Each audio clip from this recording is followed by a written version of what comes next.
4 باب الحوائج ہیں، ویسے تعداد کئی لکھی ہے، 4 مخصوص ہیں. ایک عباس باب الحوائج، ایک مسلم ابن عقیل باب الحوائج، ایک امام موسی کاظم باب الحوائج، ایک ام البنین باب الحوائج، اور ایک اور ہے باب الحوائج ششماہا علی السلام. کیا مطلب؟ حاجتوں کا دروازہ. جس نے پکارا ان سے، جس نے حاجت طلب کی، حاجت رد نہیں ہوتی. وہ بھی مظلوم، وہ بھی مظلوم. یہ ایسا مظلوم کہ قید خانہ ایک تہخانہ اور کنواں کہ جس میں کھڑے نہیں ہو سکتے، رکوع کی حالت میں، اور یا پھر زمین پر صاحب فراش. اور اس میں بھی قیدی قید خانے میں رکھ کر بھاری بیڑیاں، بھاری ہتھکڑیاں جن کا وزن وہ لاغر قیدی اٹھا نہ سکے، گلے میں توق. 14 سال قید خانے میں اسی عالم میں گزر. مولا پہ انتہائی اسیری گزر گئی، زندہ میں جوانیوں پیری گزر گئی. مرزا دبیر کے مرثیے کی بیعت ہے. ابھی قائم رضا صاحب نے مجھ کو ایک کتاب دکان سے لا کے دی اور فرمایا کہ یہ چیز جو ہے اس کو رائج ہونا چاہیے کہ جو امام، جس امام کی شہادت ہو، اور جو بھی شعراء کرام پڑھنے آئیں، نوا خان، منقبت خان، اس چیز کو آپ عراق اور ایران دونوں ملکوں کے ویڈیوز جو پڑے ہیں کمپیوٹر پہ انہیں دیکھ لیجیے. عراق کے نوا خان جو نوا پڑھیں گے آج تو موسی کاظم کا پڑھیں گے، امام رضا کی شہادت کے لیے امام رضا کا پڑھیں. ایسے ایران میں آپ کو ملے گا کہ جس امام کا ذکر ہے اسی کا ہوگا. تو آپ اپنی عادتیں خراب مت کیجیے، اچھی عادتیں ڈالیے تاکہ آنے والے لوگوں کو روشنی ملے. قائم صاحب نے مجھے یہ کتاب لا کے دی اور یہ کہا کہ اس کے اندر کتاب میں عرفان غم کراچی کی چھپی کتاب ہے، ہر امام کے حال کا مسدس، سلام، مرثیہ سب موجود ہے. ہیڈنگ پڑی ہوئی ہے. 3 مرثیے امام موسی کاظم کے حال کے ہیں. یہ کتاب اٹھا لیجئے. آپ کے پاس اگر کلام نہیں ہے نیا تو یہ نیا ہے. یہ جنت البقی کا حال ہے، کھل گیا تو جنت البقی کی مجلس کیجئے تو اس میں سے پڑھ دیجئے. سب اماموں کے حال لکھے ہوئے، شہادت جناب فاطمہ، شہادت حضرت علی. اپنے گھروں میں بھی یہ کتاب رکھیے، خود بھی پڑھیے، بچوں کو بٹھا کے امام باڑے میں بھی پڑھیے. اگر 5 بند ذل رضا صاحب اس میں سے لے کے پڑھ دیتے علاوہ اپنے سلاموں کے، کیا موسی کاظم کے فضائل کا بیان ہو، جس شاہ کا مداح خدائے دو جہاں ہو، گویا جو ہر ایک منہ بدن مثل زباں ہو، ایک شمع نہ تعریف شہ کون و مکاں ہو، سردار ہے جن و بشر و حور و ملک کا، یہ اختر ہفتم ہے امامت کے فلک کا. کیا ہے اس میں؟ اگر اسی لہن سے، اپنے خوبصورت لہن میں یہ 4 بند ذل رضا پڑھ دیتے تو قائم نے کہا یہ کتاب ممبر سے ذل رضا کو بلا کے دیجئے اور ان سے کہیے کہ آئندہ سے احتیاط کریں، جس امام کی شہادت ہو اس کے 5 بند ضرور پڑھا کریں. میری ذمہ داری تھی، قائم رضا نے پیغام پہنچایا، آپ تک پہنچ گیا، مجمع نے دیکھ لیا، سن لیا. آئندہ احتیاط کیجیے گا کہ ہر امام کا ذکر کیجیے، سوسخانی میں بھی اشعار موجود نہ ہوں تب کہیے. امام کے سامنے بھی عربی کے شعراء امام کی تعریف میں کہہ گئے، عربی میں بھی بھرا پڑا ہے، فارسی میں بھی، اردو. اس سے تو یہ لگتا ہے کہ جیسے کسی اور امام کی مدحائی نہیں ہوئی. بس آپ لوگوں کو ایک چیز یاد ہے، پڑھے چلے جا رہے. حد یہ ہے کہ ابھی 1400 سالہ سید سجاد کی آمد کا جشن میں نے منایا، کسی کے پاس کلام ہی نہیں تھا. نوحے پڑھ رہے ہیں، تقریر کر رہے سلمان مصطفیٰ کے گھر پہ، لوگ نوحے پڑھ گئے. ولادت کے دن بھی نوحے ہی پڑھ جاتے ہیں، بس نوحے یاد ہیں. نوحے والوں کو نوحے کے دن رکھیے اور قصیدے والے کو قصیدے کے دن رکھیے. قصیدے پڑھنے والے الگ ہوتے ہیں، نوحے والے الگ ہوتے ہیں. یہ ساری احتیاط امام کے یہاں بھی ملتی ہے.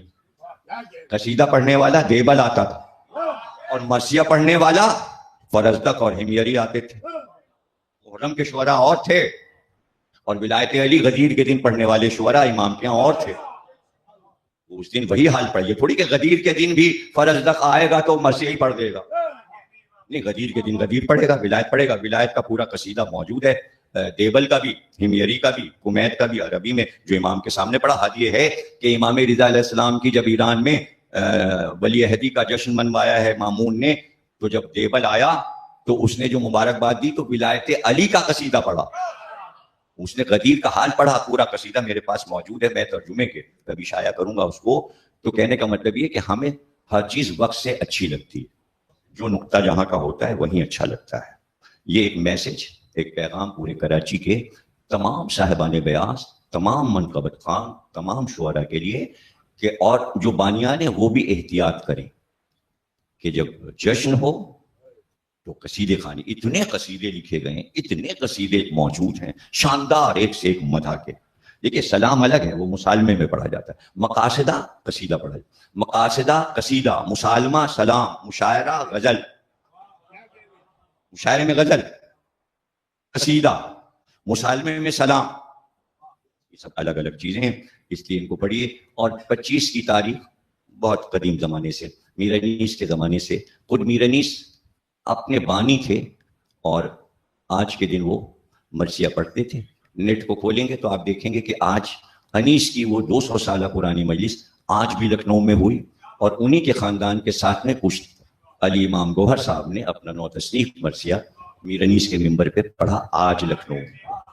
اور واٹس ایپ پہ بھی ہمارے پاس اعلان کا اشتہار آیا، میں نے ان کو جواب دیا. میں نے کہا یہ مرثیہ جو آپ نے پڑھا ہے مجھے واٹس ایپ پر PDF میں بھیج دیجیے گا، ہم القلم میں شائع کریں. اب تو سب آسان ہو گیا نا، ابھی میسج پہنچا دیا، ابھی چیز آ گئی. کیسے سب کچھ آسان ہو گیا.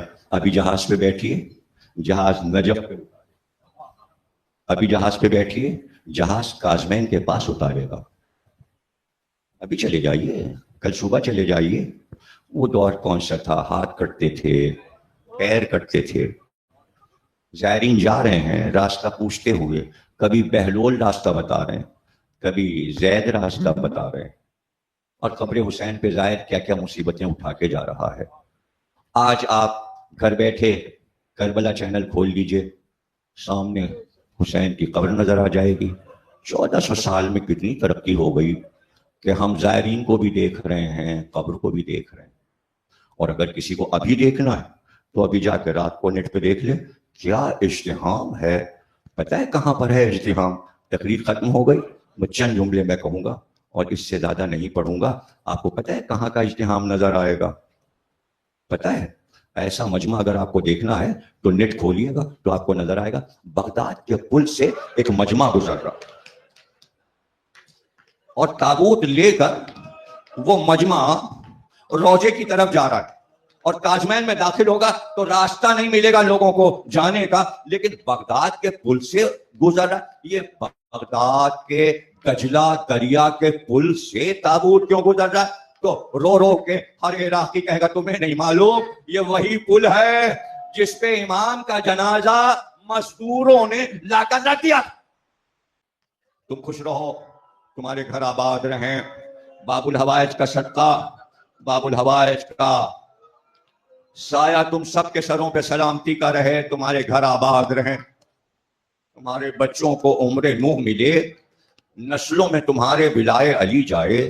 جو سی بھی دعا دل سے نکلے سب تمہارے لیے، کہ تم سب کس طرح پورے امام باڑے میں یہ اجتہام کیے انتظار میں ہو جنازہ آنے والا ہے.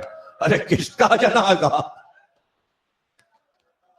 کس کا جنازہ بھی آئے گا؟ اور کتنی محبت اور شرافت کے ساتھ آپ یہ جنازہ لے کر چلیں گے.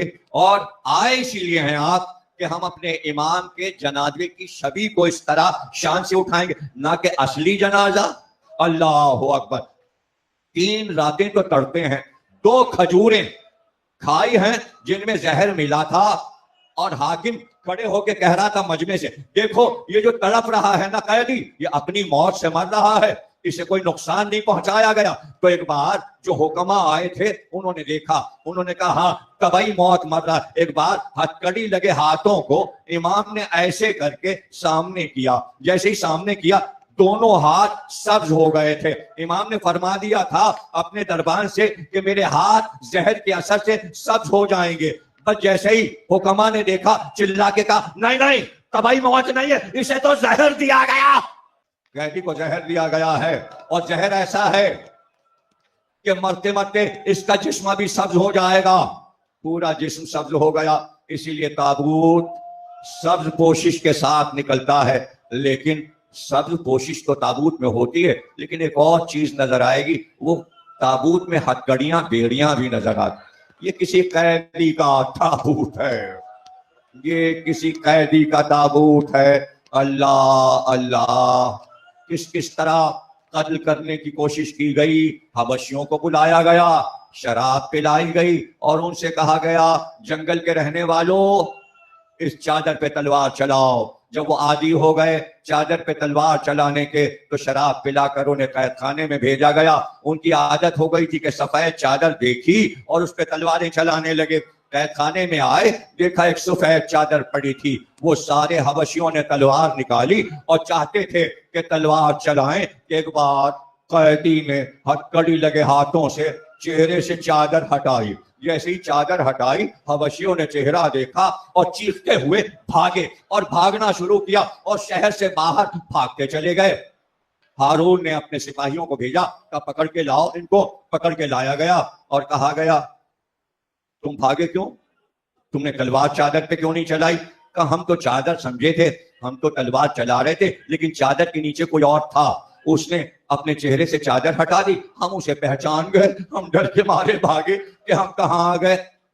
ہارون نے کہا تم اس کو کیا جانو, یہ تو 14 برس سے اس قید خانے میں پڑا ہے. کہا نہیں ہم اسے جانتے ہیں, ہمارے افریقہ کے جنگلوں میں جب قحط پڑتا ہے اور بارش نہیں ہوتی تو ہم لوگ جنگل میں جا کے ہاتھ اٹھاتے ہیں, تو یہ آتا ہے اور آ کے دعا کر کے بارش کرواتا ہے. اس کی وجہ سے ہمارے جنگل میں بارشیں ہوتی ہیں. جیو خوش رہو, گریا کرنے والوں خوش رہو, تمہارے ہاتھ سلامت ماتم کرنے والوں خوش رہو. ہاں وہی قیدی آج تڑپ تڑپ کر قید خانے میں دم توڑ رہا ہے.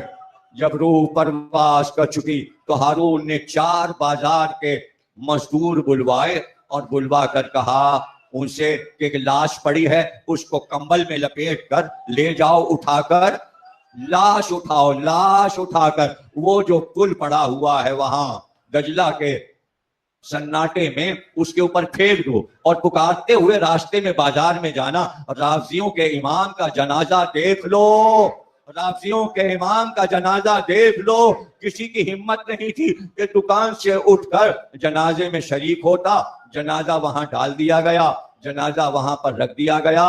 رات آدھی گزر گئی کہ ایک بار بغداد کے ایک محلے میں جو لوہاروں کا محلہ تھا, ایک لوہار, ایک حداد یعنی لوہار جو لوہے کا کام کرتا ہے, اس کے گھر کے دروازے پر کسی نے دستک دی. اس کی آنکھ کھلی, آخری جملے سن رہے ہو, اس کی آنکھ کھلی اور ایک بار دروازے پر آنکھیں ملتا ہوا آیا. لیکن جب باہر آیا دیکھا ایک بی بی سیاہ چادر اوڑھے, چہرے پہ نقاب, کھڑی ہوئی, گھبرا گیا اور کہنے لگا مجھے یہ لگا کہ آج کل سیدانیاں بہت پریشان ہیں, کوئی ضرورت مند سیدانی آ گئی ہے.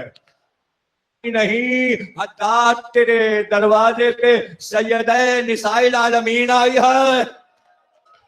ایک بار ہاتھوں کو جوڑا, کہا بی بی آپ کون ہیں؟ کہا پہلے ہم بات کریں گے, پہلے میری بات سن لے. بولنا. کہا حداد یہ بتا کہ 12 سال گزر گئے تھے, تیرے گھر بیٹا نہیں ہوا. کہاں بی بی آپ سچ کہتی ہیں, شادی کے بعد 12 سال میرے ہاں بیٹا نہیں ہوا, لیکن اس سال تو کربلا گیا تھا, تو نے جا کے حسین کی قبر پر منت مانی کہ مجھے ایک بیٹا دے دیا جائے. تو نے یہ کہا تھا کہ اے سیدہ بی بی اگر میرے یہاں بیٹا ہو گیا تو میں ایک سید کی خدمت کروں گا. تو نے وعدہ سیدہ سے کیا تھا. کہاں کیا تھا, لیکن بی بی آپ کو کیسے معلوم؟ تیرے گھر بیٹا ہو گیا, تیرے گھر میں چراغ جل گیا. کہاں بیٹا ہو گیا؟ کہ اب میرا بیٹا جو ہے نا وہ بے غسل و کفن ہے. آج میں سیدہ ہوں. تو نے وعدہ کیا تھا کہ فاطمہ کے بیٹے کی خدمت کرے گا. میرے ساتھ چل. کہتا ہے بی بی آگے آگے اور میں پیچھے پیچھے. رات گزر رہی تھی اور رات گزرتے گزرتے اذان سے کچھ پہلے منڈی جانے والے سوداگر جو گاؤں سے آتے تھے وہ اپنی اونٹ گاڑیوں پر سامان لاتے اور گدھے گاڑیوں پہ سامان لاتے اور سبزیاں لاد کر وہ دجلہ کے پل سے گزر کر منڈی بغداد میں جایا کرتے تھے اور روز آمد و رفت تھی. لیکن آج جب پل کے پاس ان کی سواریاں پہنچی تو چلتے چلتے اونٹ بھی رک گئے, گھوڑے بھی رک گئے, آگے نہیں بڑھے. انہوں نے تازیانے مارے, نہیں بڑھے آگے. اب جو اتر کر دیکھا تو گھوڑے کی آنکھوں سے بھی آنسو بہ رہے, اونٹ کی آنکھ پریشان ہو, سمجھ میں کہا چل کے تو دیکھو اس پل پہ ماجرا کیا ہے. ایک بار سب کے سب آئے اور آ کر دیکھا تو ایک لاشا پڑا تھا بے غسل و کفن, ایک چادر میں لپٹا ہوا لاشا, اور چاروں طرف طواف کرتے جاتے تھے اور آپس میں ارے کس بےکس کا جنازہ ہے, یہ کون یہاں اس کا جنازہ ڈال گیا, اس کا وارث کون ہے, سمجھ میں نہیں آتا. اسی لیے تو ہمارے جانور آگے نہیں بڑھ. ارے دیکھیے آخری جملہ کہہ رہا ہوں جو پہلے کہا تھا تقریر کا موضوع. سب نے کہا یہ کسی برگزیدہ کا جنازہ ہے, یہ کسی برگزیدہ کا جنازہ ہے کہ جانور بھی آگے قدم نہیں بڑھاتے کہ اتنی دیر میں حداد آگے بڑھا. ہٹ جاؤ سب لوگ, ہٹ جاؤ, تمہیں نظر نہیں آئے گا. ارے اس کی دادی یہاں لاشے پہ آ رہی, میں کہوں گا حسین کے لاشے پر جب سیدہ خنجر چل رہا تھا اور پکار رہی تھی ماں میرا لال حسین, ایک بار زہرا نے کہا حداد ہتھکڑیاں کاٹ دے, بیڑیا کا